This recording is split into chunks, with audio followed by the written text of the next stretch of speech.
நாம் இன்றைக்கி பார்க்க போகிறது ரொம்ப ரொம்ப சிம்பிளான நாட்டு சர்க்கரையில் ஒரு சர்க்கரை பொங்கல் பண்ண போகிறோம். இது வந்து கொங்கு நாடு கிராமத்தில் பண்ணுறது. ரொம்ப ரொம்ப பர்ஃபெக்டாக ரொம்ப ரொம்ப ஈஸியாக எப்படி வந்து பண்ணுறதுன்னு பார்க்கலாம்.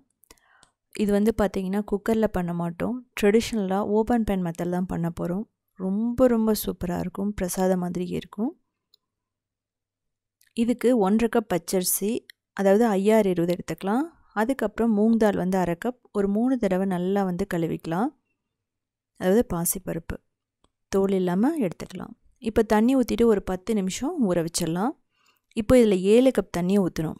அந்த ஊற வச்ச தண்ணியும் சேர்த்து நம்ம ஊற்ற போகிறோம். மொத்தமாக வந்து 10-12 கப் தேவைப்படும். முதல்ல நம்ம ஒரு 7 கப் ஊற்றிடலாம். அதுக்கப்புறமா நம்ம கொதிக்கிற தண்ணி ஊற்றிக்கலாம். இப்போ ஊற வச்ச அரிசியும் பாசிப்பருப்பும் போட்டுட்டு நல்லா சாஃப்டாக வரைக்கும் நம்ம இதை வந்து குக் பண்ணணும். ஒரு டேபிள் ஸ்பூன் நெய் போட்டுட்டு நல்லா வேக வச்சு எடுத்துடலாம். பாருங்கள், நல்லா பொங்கி வருது. இது வந்து நீங்கள் பாலில் கூட வேக வைக்கலாம், ஒன்றும் பிரச்சனை இல்லை.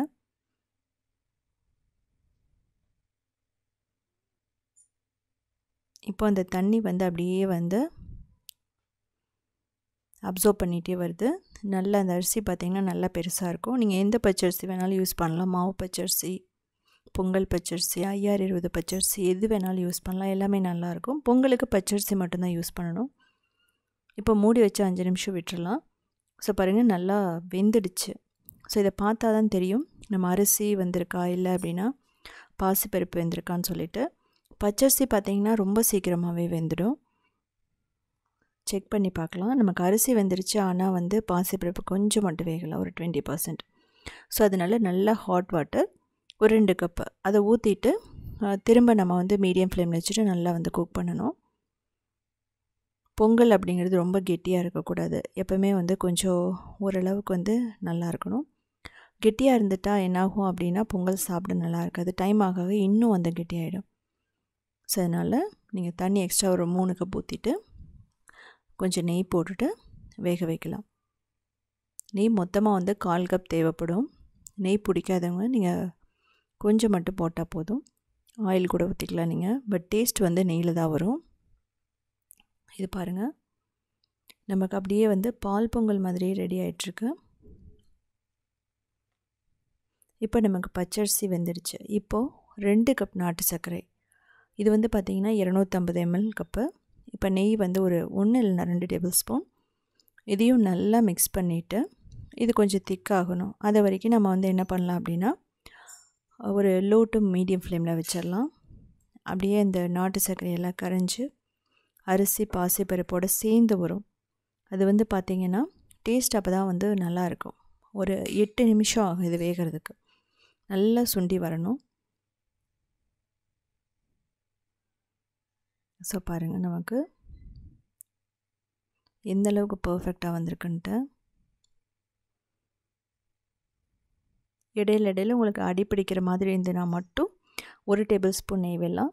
சர்க்கரை பொங்கல்லே தேங்காயும் போடலாம், பட் அது வந்து பார்த்திங்கன்னா ஆப்ஷனல் தான். தேங்காய் வேணும்னா நீங்கள் துருவி ஒரு 1/2 கப் தேங்காய் போடலாம். உங்களுக்கு நாட்டு சர்க்கரை வேணாம் அப்படின்னா கருப்பட்டி போடலாம், வெல்லம் போடலாம், இல்லை கல்கட்டு பொங்கல் அப்படின்னு சொல்லிட்டு சுகர் பவுடர் அரைச்சி கூட போடலாம். இப்போ ஏலக்காய் போட்டுட்டோம். இதுக்கப்புறம் பச்சை கற்பூரம் போடுறோம். இது வந்து ஒரு கடுகு சைஸ் தான் போடணும், இவ்வளோலாம் போடக்கூடாது. நான் கையில் எடுக்கிறேன் பாருங்கள், அந்தளவு தான் போடணும். இது அப்படியே தூவி பொடிச்சு விடணும். இது வந்து பார்த்திங்கன்னா பிரசாதம் ஸ்டைலில் இருக்கும் பொங்கல். இது வேணாம் அப்படின்னா நீங்கள் விட்டுறலாம். இது வந்து ஆப்ஷனல் தான், பட் ஃப்ளேவரை வந்து நல்லா என்ஹான்ஸ் பண்ணி கொடுக்கும் ஏலக்காயும் பச்சை கற்பூரமும். ஸோ இது பார்த்திங்கன்னா நல்லா ரெடி ஆகிடுச்சு. இப்போ நீங்கள் என்ன பண்ணலாம் அப்படின்னா ரொம்ப கொதிக்க விட்டுட்டே இருந்தீங்க அப்படின்னா கீழே அடி பிடிச்சிரும். ஸோ என்ன பண்ணலாம் அப்படின்னா இதை ஆஃப் பண்ணிவிட்டு நம்ம மூடி வச்சிடலாம். அதுக்கப்புறமா நம்ம வந்து முந்திரி அதுக்கப்புறம் திராட்சை இது எல்லாத்தையும் வறுத்து போட போகிறோம். அதுக்கு வந்து பார்த்திங்கன்னா ஒரு 2 டேபிள் ஸ்பூன் நெய் தேவைப்படும், அவ்வளோதான்.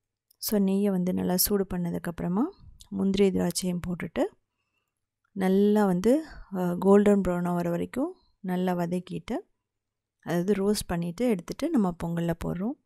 இது வந்து நீங்கள் வந்து பொங்கல் வந்து வைக்கிறது இப்படியும் வைக்கலாம், இல்லை அப்படின்னா வந்து ட்ரெடிஷ்னலாக வந்து மண் பாத்திரம் இருக்கும் அதுலேயும் வைக்கலாம், வெண்கல பாத்திரத்துலேயும் வைக்கலாம். ஸோ பாருங்கள், இந்த கன்சிஸ்டன்சி ரொம்ப பர்ஃபெக்டானது. நமக்கு சர்வ் பண்ணுறதுக்கும் சரி, நம்ம பொங்கலுக்கு வந்து படைக்கிறதுக்கும் சரி நல்லாயிருக்கும். இதுக்கு மேலே நீங்கள் கெட்டியாக விட்டுற வேணாம். ஸோ இதனோட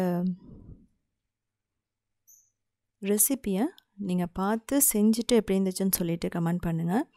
இதே மாதிரி நிறைய ரெசிபி வேணால் ஸ்ட்ரீம்டு சேனலில் பாருங்கள். க்ரியேட்டிவ் வேர்ல்டுன்னு சொல்லிவிட்டு இன்னொரு சேனல் இருக்கும்.